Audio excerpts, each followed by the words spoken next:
So that takes me getting away. You know, I'm not about even doing these podcasts, man. So nothing against you, but I'm not about all this stuff. I'm not one that likes to hear himself talk a lot. I'm about action, and action means less talking and more doing. So that's where I've been. What is that smoke jumping stuff?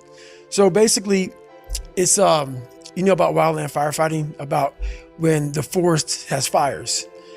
There's a lot of times there's roads and there's access to get there. So these, you know, whether it be a hotshot crew or whatever, these different crews who come in by vehicle, they can get into the fire that way. What a smoke jumper is you can't get a vehicle into that place. It is a spot where it's tight. There's no vehicles, there's no access. So they'll send us in there, smoke jumpers, jump out of airplanes, and we'll land in these really tight, small drop zones with all of our gear, and we'll put the fire out. How do you take water in? We jump out. So everything is... Hang on, you're jumping out of a... airplane, parachute. With backpacks of water, like a camel pack type thing? So we'll jump out, we'll have this, it's called a ditty pack, and it sits in, you know, it sits like by your waist, you know, yep, on your legs area when you jump out, and that has a lot of your gear. But what happens is once you jump out, the aircraft will go lower and it will push out all the rest of your gear, your water pumps. Oh, and that'll get airdropped in with its own little parachutes. Right. Right, got you. So a lot of our main gear gets dropped into us. And then we're out there for several days until the fire is put out by us and only us. That's insane. It's insane, yeah. Why do you do that? Well, when I left the military, I'm always looking for more. I'm always looking for what's the next thing for myself. How can I grow? And that right there was the next thing for me. You know, I didn't want to sit back and, you know, just enjoy my retirement from the military. There's no growth in that. So I decided to go out and do this. So you jump out of an airplane with a team. You get your kit also parachuted out of the back. You're now in the middle of an area where there's no evac, there's no vehicles that can come and get you. There's a fire. You need to put the fire out, and you don't stop until you're done. That's it. Sometimes there is a way to get out, but a lot of times it's just, you know, if someone gets hurt on the jump, a lot of times we have to build, like cut down a bunch of trees so a helicopter can come in, land, and get them out. So we are the only access. We have to save ourselves. So a lot of times we are the team to get us in and to get us out. What was the longest mission exercise that you did? I think the longest one I did was 7 days. So. And what's the sort of daily routine? Are you sleeping? Do you get much sleep at all? No, not really. So what happens is, and the thing about being in Canada, so I do this out of British Columbia. So what happens is there's a lot of daylight. When I'm out there, man, there's a lot of daylight. In the middle of the summer when it's That's hottest, right. when you've got tons of That's right. So there's not much dark. So you're basically working a lot of hours. So, and then when it gets dark, you're actually working through the nighttime. And then you get a little rest, and you wake up and you're at it again. And then when the fire's out, you patrol the fire, make sure there's no more hot spots, make sure everything is black and wet, because we literally wet the whole area down. So there's no hot spots. And then when that's all done, we'll demo, which means we'll clean up all the stuff, all our hoses. You know, we'll pack up all our stuff, and then we'll get out of there. Did you ask to be paid for this? I get about, I think the pay is about $12 to $15 an hour. So, and what's funny about it, man, like when I first started doing this job, people didn't know that, you know, I'm actually successful in business, and didn't realize that I was like basically turning down millions of dollars to do this job, and they can continue thinking it to make $15 an hour. To make $15 an hour. So yeah, but you know, like I said, for me, the whole money part of it, it's not what it's about. I'm all about that growth, and that growth isn't in these massive paychecks for speaking to corporations, stuff like that. The growth for me is in that $12 to $15 an hour when you're out there and it's like 20 degrees and you're freezing your ass off and you're thinking, you know what, I don't need to be here anymore. and you start questioning yourself why you're here. And there's a lot of growth in that. Why did you decide to release another book? What was undone with the first one? Well, the first one was basically a bachelor's degree with the mind. That's how I look at it. And no one knew who I was. So this is the book, Never Finished is the book that I wanted to come out first. But how am I going to get so deep into something when no one knows who the hell I am? So first, I have to give you some backstory on who the hell David Goggins is. The credentials. That's it. And so I got some basic credentials out there. And now I can dive in more, because most people think I'm just some animal who runs and yells and just says fucking motherfucker all the time.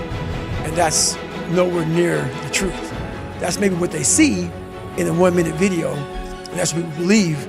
But there's a lot of thought behind a person being a born loser, becoming who I am today.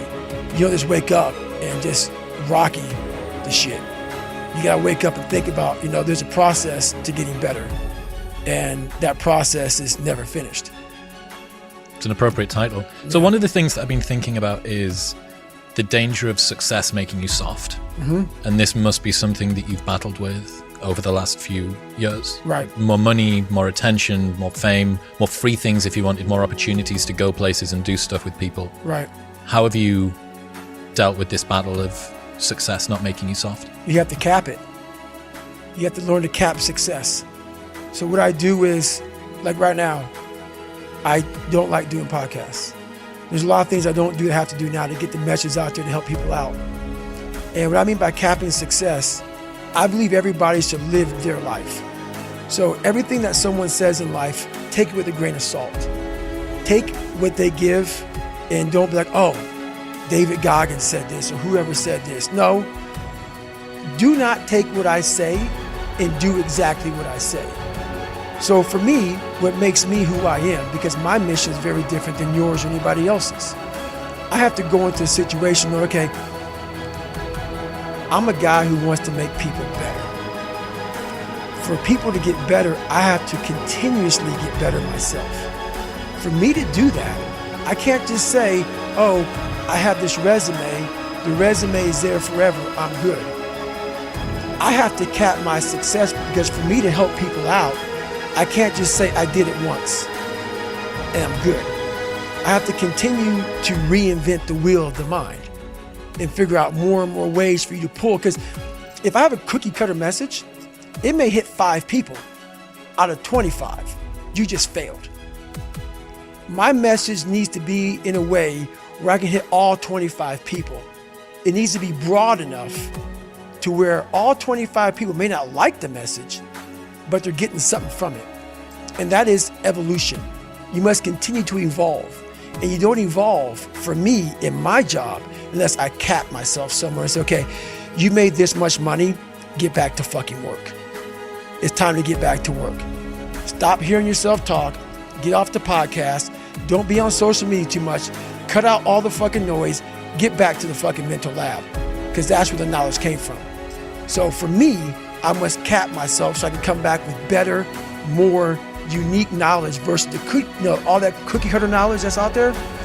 That's why people buy the books I have, because it's not cookie cutter. It's real knowledge. The other thing now is, when you first started, you were a lone ranger. Right.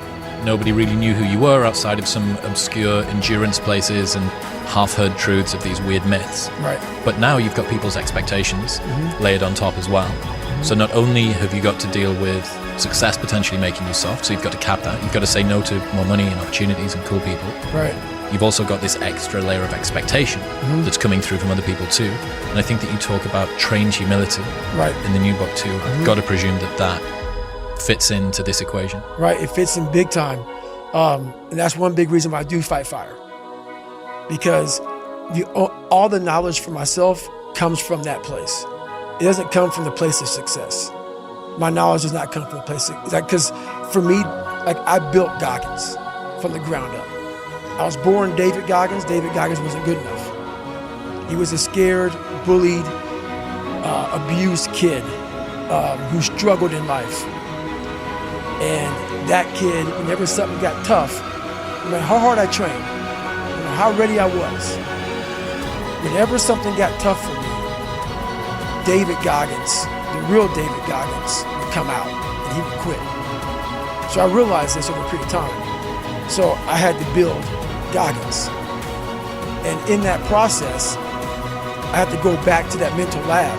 And that mental lab is at scratch. That mental lab isn't that trained humility.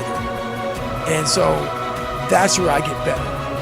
I get better when I'm digging holes in the ground, when I'm waking up early knowing I don't have to do these things. That's where I get better. So it's important to stay hungry. It's important to stay hungry, but it's important more to stay humble within that hunger. So while you're hungry, a lot of people are hungry, but humility is everything. What was that story about William Crawford, the janitor? Yeah. So this guy won the Medal of Honor. So he won the Medal of Honor, and which is the highest award in the military. And this guy went to the Air Force Academy, and he was a janitor. And no one knew who the fuck this man was.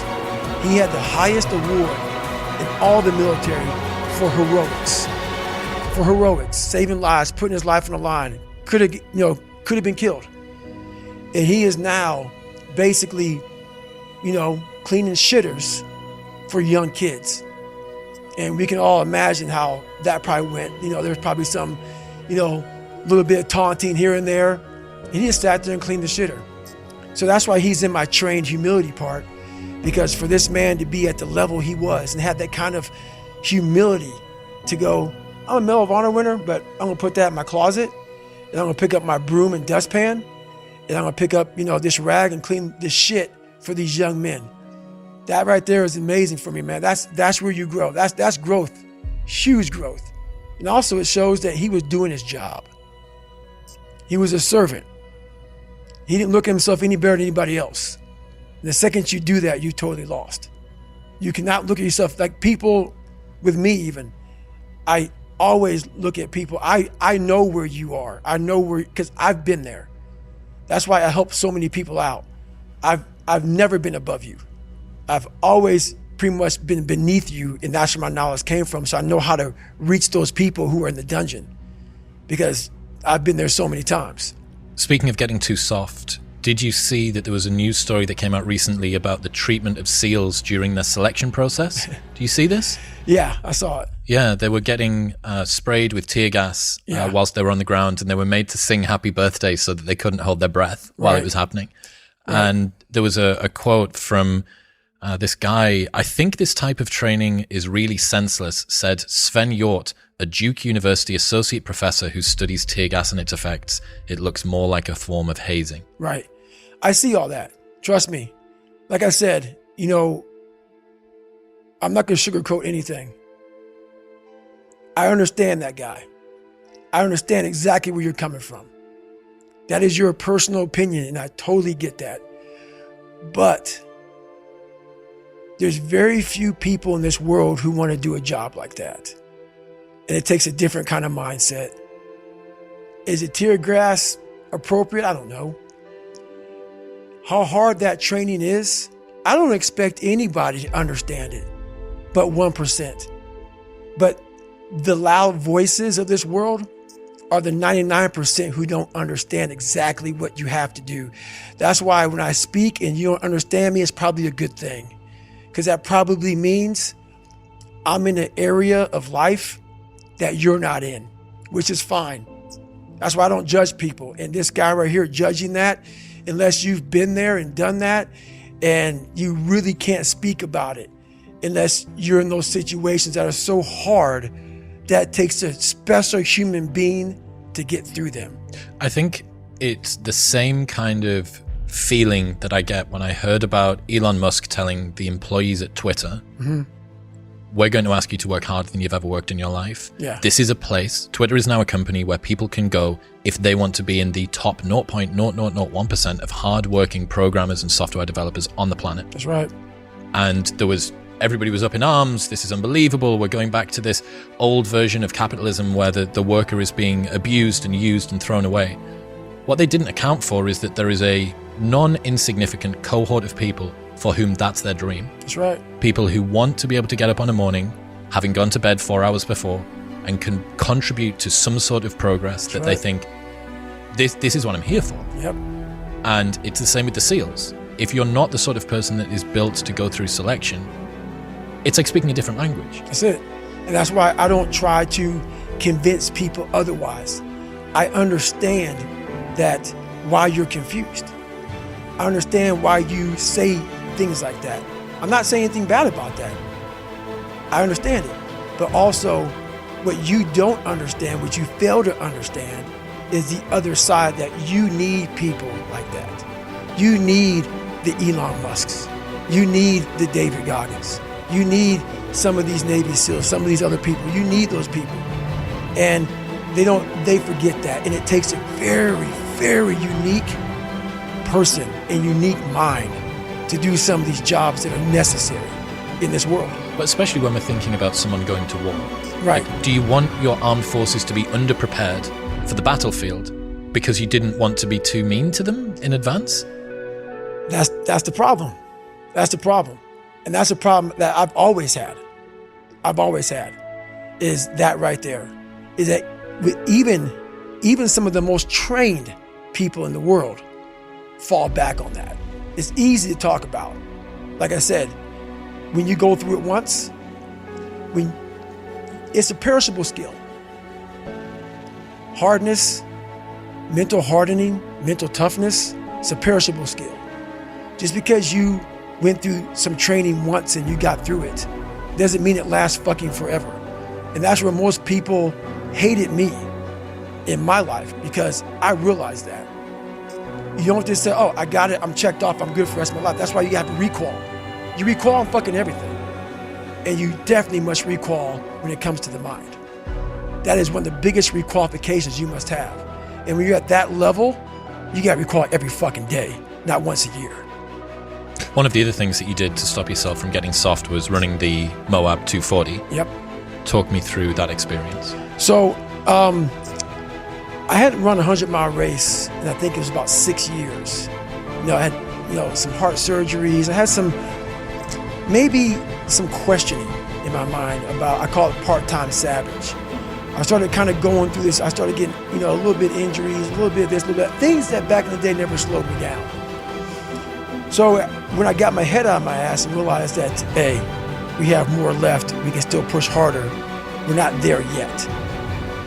I realized, talking to a guy named Cameron Haynes, who did this race, 240-mile race. And I was saying, is this the new level? Is this the new push? So when I decided to do that race, it was in the back of my mind like, man, I've really become an expert at running 100-mile races. So for me, this was the new level, the 200-plus mile race. And what was so amazing about that, as you probably read in the book, I had a hard time the first time doing it. I came back and did better, but what's amazing about the human mind is that it becomes your new norm. Like, to think that I can run 200 miles, 240 miles, and that becomes like running 50. I never thought that was possible. This is why I'm always pushing that limit, because I know that within pushing these limits, there's always more. So I end up doing almost like back-to-back 200-mile runs. When the 200-mile race, 240-mile race was hard at once, it became something that was very easy after I figured it out. So that's why that happened. Well, you got lost on the first one. Oh, yeah. And then you went to bed and woke up halfway through the night and nudged Kish and said, how long have we got left until the end of the race? But because you hadn't completed the official route, you couldn't go across the official finish line. Yeah. So you ring your race pacers, some of whom had gone home. Yep. What do you think? It's so 3 a.m. and you're ringing people saying, that race that we just finished because of health problems? Right. Can we go back and finish it? So the crazy thing about that, in that spot, so I got lost the first time. I got seriously sick, was off course. So basically, I bed down about 12 hours. Then I got back in the race. So I was still a part of the official race now. Okay. So the first time I got lost, I got sick, got lost, got back in the race after 12 hours of being out of the race. So now I get to about 200 and some odd miles, and I'm sick as hell. Can't breathe, high altitude pulmonary edema, totally jacked up. And now the doctor tells me, if you get off course now and you go to the doctor, you won't be able to come back and finish the race. So I had to make a call. Like, you know what, I'm pretty messed up, got off. So this is where you're talking about. I'm literally laying in bed and I'm feeling better. And I thought, honestly, I swear to God, I thought that someone was speaking to me. I thought it was Jennifer. It was like, you're not done yet, motherfucker. And I'm like, what the fuck is this? It was actually probably my subconscious saying, get your ass back out there. So I wake Jennifer up. I'm like, hey, how much time do we have until the cutoff? I know that I'm already, DNF'd. So no matter what happens here, I'm not going to be an official finisher of this race. This isn't for glory. No. This is now for the fact that you can. So either you can sit here and not and think about that for a whole year until you come back here and do this, or you can go out there for yourself and take some kind of pride in knowing that you could and you did. So basically, I wake her up, how much time left? She goes something like, I don't know what it was. What'd you say what time was? Like, whatever. And half my crew had left, and there was 2 people there. I woke them up. They were getting ready to get on a plane. I said, look, can you guys help me out? I have 40 miles to go. I'm going to have Jennifer drop me back off at the spot where I left. Then I'm going to finish this fucking race. And I couldn't cross the finish line because I wasn't an official finisher. So I ended up finishing on a road by a telephone pole, and that was my official finish. It ended up being like 255 miles. But it's one of the best races of all time because we're going through it fast. But all the fucking times that I was like, I'm not going back. And I went back. I'm not going back. And I went back. I'm not going back. And I went back. It showed me even more of what we have as humans. If we're willing to go there and we're willing to push that extra step. And like I say, I always tell people, a lot of people, man, how do you do what you do? At the end of the day, I ask myself one question: can I take one more step? And usually the answer is yes. So if you can answer that question and not take another step, that is real failure. That is real quitting. So a lot of people can take one more step, but they choose not to. I don't know if you can take 2 steps. You got to answer that question after you take the first step. But I can always take one more step, so if I choose not to, that's on me. And I got to live with that. Does that link in with the 1 second decision? Yes. So the 1 second decision is I had to live through that 1 second decision several times during this race. So this race took me 100 and some hours, okay? And this is what people don't get. For you to finish that race, even though I DNF'd, I still finished in the time. So there's a lot of pride in that. If you're 100 and some odd hours, let me use Hell Week. This is a perfect example. Hell Week's 130 hours. And 130 hours is a lot of seconds. A lot of fucking seconds. And if you lose, let's say you win every second but one, you lost. It only takes 1 second for you to lose the whole thing. So the 1 second decision is just that. You're in a situation where life is sucking. Let's say you're in extreme cold water and your life is flashing before your eyes. Every time that wave goes over your head, your thought process is, I gotta get the fuck out of this water. And you're in Hell Week. And you're hour 1 of 130 fucking hours. It's all fun and games, okay? Because at the beginning of Hell Week, the guns are going off. It's like a pep rally. So you're fucking hyped up. And your boys are linked arms and you're getting sprayed. And it's like a fucking pep rally. The instructors are yelling at you. Bombs are going off. Concussion grenades. Blanks from N60s. Yeah, hoo-yah. Fuck yeah, yeah, motherfucker, yeah. But then what they do is they shut that shit off. They shut it off. All that hoo-yah, all that hype gets real quiet. And they march you out to that surf zone for something called surf torture.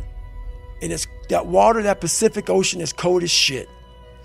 So no more pep rally. You're now in your head. You're linked arms with, your brothers beside you. You don't know if they're going to be there long or not. You don't care. You think about yourself. You lay back and that first wave hits you.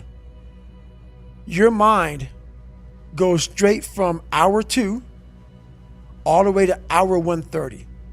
You can't process 5 days of this shit. You're now in a fuck you, like I gotta get out of here. You're in fight or flight. It's cold. I can't be cold this long. And then this is where that 1 second decision comes in.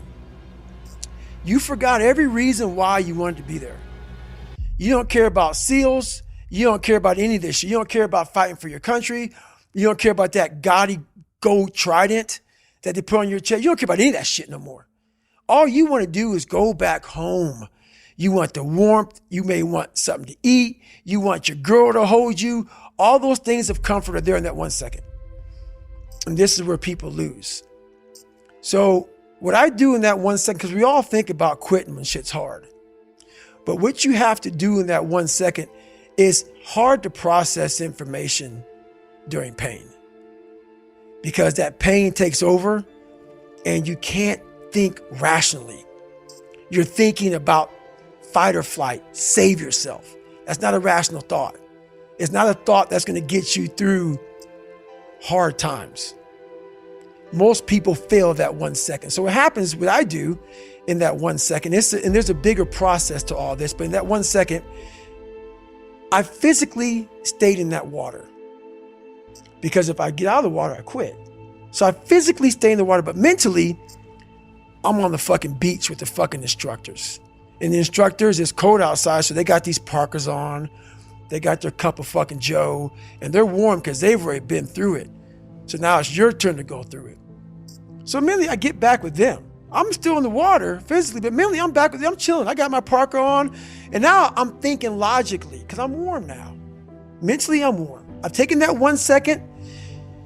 Let's not quit yet, Goggins. Let's fucking think about your options. Where are you going to end up if you quit this shit? Where are you going to go? What are you going to say to yourself? Because you know you're going to get warm.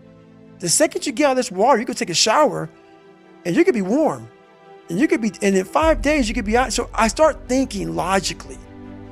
I calm my brain down because your brain just wants to get the fuck out. Ring the bell, put your helmet down, get warm, and then you're really fucked. And these are the things you have to think about in the 1 second decision. So that's what that's all about. It's about gaining control of your mind, putting things back in the proper perspective, and then saying, I really do want to be here. And I'm going to have a bunch of these 1 seconds through this 130-hour journey. And I have to learn to control these, because if I fail one of these 1 seconds, I will not be a SEAL. I will not be a doctor. I will not be a lawyer. I will not be whatever the fuck it is. So that's how important that 1 second decision is. It's all about your mind takes control of you. You have to say, fuck you. I run this motherfucker. And that's what that's all about. We'll get back to Goggins in 1 minute, but first I need to tell you about Element. Element is a tasty electrolyte drink mix with everything that you need and nothing that you don't. I've replaced my morning coffee with Element every day for over 3 years now, and I've never looked back. It means I've optimized my hydration, my brain feels better, I'm not getting mental fog, and it's helping me to curb cravings if I'm fasting throughout the day. Even Video Guy Dean uses it. My favorite flavor is the orange. That in a cold glass of water upon waking feels really, really good. It's a science-backed electrolyte ratio of sodium, potassium, and magnesium, which helps me to feel at my absolute best all day. Also, they have a no BS, no questions asked refund policy, so you can buy it and try it for an unlimited amount of time, and if you do not like it, they'll give you your money back, and you don't even need to return the box. That's how confident they are that you love it. Head to drinklmnt.com/modernwisdom to get a free sample pack of all 8 flavors with your first box. That's drinklmnt.com/modernwisdom. Projecting yourself forward to see what are the consequences of failing, what are the consequences of stopping, is about as powerful of a motivation strategy as I can think of, you know? Because what you're doing is you're trying to optimize right now to stop the discomfort. That's right. But what you're going to pay for that in is shame and guilt and regret long term. That's right. So what you need to be able to do is bundle all of that up that is as yet unfelt, but will last for way, way, way longer, You know, the future is much longer than now. That's right. The future is going to extend out up until the day that you die. And the now is just for now. And even 130 hours is just 130 hours. That's right. And you get to look back. And do you look back with pride and glory? Or do you look back with shame and guilt? That's it. That's the 1 second. You just summarized it right there. And most people fail those 1 seconds. And then that 1 second leads to 20 years, 30 years, 40 years. And fuck. I have people who have been through training with me, Ranger School, SEAL training, Air Force training, and I get calls from them today, and they have great lives. And all they talk about is how they failed in that one moment. And they can't even enjoy their life now because they're now worn. They're now worn. There's no more suffering. There's no more suffering for me either. And we're in the same boat now. But you're suffering, so we're not suffering, but you're thinking about what you could have been. I am exactly what I should have been. And that's where people start to lose it. Because now I realize that in that 1 second. I go through all that. I know how it's going to feel because I failed so many times before. Failure is the ultimate thing, man. I failed so many times before. And that's why I don't look at failure anymore as failure. I look at it as my first, second, third attempt. So that's what that's all about, man. Well, I mean, you went back to go and do Moab again a second time. That's right. Which is your second attempt. That's right. Had you banged your knee up? It was pretty bad in between the first and the second one. It was pretty bad way before either one of them. Yeah. Yeah. It's been jacked up now for about 20 years. I've seen some gnarly photos of it recently. It looks interesting. Yeah. So all those miles I've run on this thing, it's been a lot of it's been a lot of gut checks. So you go back, you do Moab a second time. Yep. And then you turn your ass into like a hamburger or something as well. So it's not just the knee, it's the ass as well now. Yeah, so at mile 201, we have a good video of it, matter of fact. Jennifer is like, there's some people up there. So so 201 is a spot where I was really finished in the first Moab. So that was a waymarker, checkpoint for you the second time. So Jennifer is extremely happy right now because I'm there. Yes. And she knows I'm doing well now. I'm doing good. We're going to get through this. And so she's videoing me as I'm coming up this climb on this road. And she goes, there's some people up here who want to meet you. You're doing so amazing. And I said, my ass is fucked up. You need to get the fucking Desitin cream. And it's literally for like 20 fucking miles. That, like, people don't get it, man. When you get raw like that, bro, and you're walking, because the chafing of my ass, it was hamburger meat. And I'm like, so she's all fucking happy and shit. And I just look at her, and I'm gonna put the video up on social media, because but she's a fucking trooper, bro. Hang on, so was there leakage? Oh yeah. That was on the video from behind? So my shorts were absolutely raw dogged. Yeah. So when you pull them down, it's just blood. And so she goes in the bathroom because she didn't know what she was going to see. She has the Desitin cream. She walks in there, and I pull them down and spread them open. And I go, put that shit all up in there. So she goes in for the kill. And she's putting this Desitin cream all over the fucking place, man. And you know what? This is the funny thing about it. That's when you know you got a good motherfucker with you, man. When you're that raw, and you're that fucked up, and she's just like nothing. It was like saying, hey, can you like put some lotion on my back before I go lay out? That's how she was in there, man, getting in it. And that's it, man. Have you considered that might be the most traumatic event of all of the things that you've done in your life, what you asked Jennifer to do that day? No, not at all. She did worse.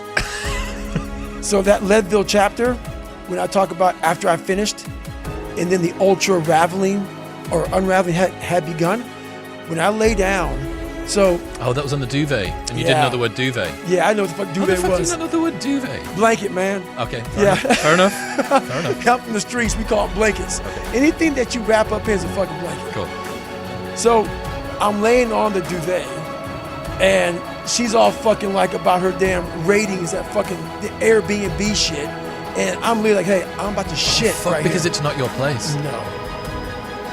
Okay. No. Right. Yes. I can see. why should So we consider that it? scene was bad. But once again, he soldiered up. Like a crime scene. It was a crime scene. So you've done all of this stuff, right? You've done the SEAL Selection Week 3 times, strapping the legs up so that you can run a Badwater ultra race, the Asperger's, everything. Yes. Of all of the physical pursuits that you've endured, which has been the most painful? By far, my first 100-mile race.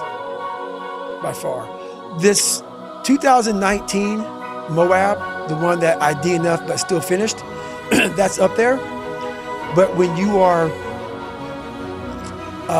so, I guess, you're not prepared to run 100 miles, and you take it for granted, and you didn't do any training at all, and you didn't have the right nutrition, and off a whim, like literally, like, you know what, I want to raise money for a foundation. And that's how that happened. So I don't know if you know the story or not, but basically I'm sitting there, and the lone survivor incident happened where a bunch of, some SEALs died. I want to raise money for them. I went to training with most of these guys. So I had the bright idea to raise money. I wasn't going to do a hot dog or hamburger sale. I was going to do something that people would be attracted to. So I Googled the world's toughest events. And what comes up is this race called the Badwater 135. It's a 135-mile race through Death Valley in the summertime. Now, I had no idea about ultra running. I didn't know what the fuck ultra running was. But when I saw 135 miles, I automatically assumed it was a stage race where you ran like maybe 10, 15 miles, bed down, and you got up the next morning and did it. So when I called the race director up, Chris Kosman, I'm like, hey, I would like to do this race to raise money for a foundation. He goes, have you ever run 100 miles? And I was like in a week, or like we talked about. He goes, no, like in 24 hours, because that's what you got to do to qualify. And I was like, is that even possible? Like, I didn't know. So anyway, he goes, no, you can't get in my race unless you qualify.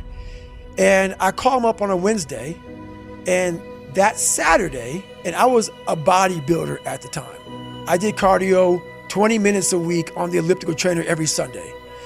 He goes, yeah, Saturday, you're in San Diego, Saturday is a 24-hour race where you run around a 1-mile track for 24 hours. And if you can get 100 miles, I'll consider you in my race. So I'll go sign up for this race. And the first 70 miles, I'm doing pretty good. And then I hadn't sat down. I hadn't gone to the bathroom. I was drinking Mileplex and Ritz crackers. I was, eating Ritz crackers. So, elite nutrition. Yeah, elite, high quality nutrition. So what happens when you're that ignorant and you go out to do this race and you sit down in the chair, your body's done. So I'm sitting there, and when you sit down for the first time in over 12 hours, your body's now going through some metamorphosis. Like, go fucking home, go to a doctor, get some help. But I'm sitting there, and I have this urge to go to the bathroom.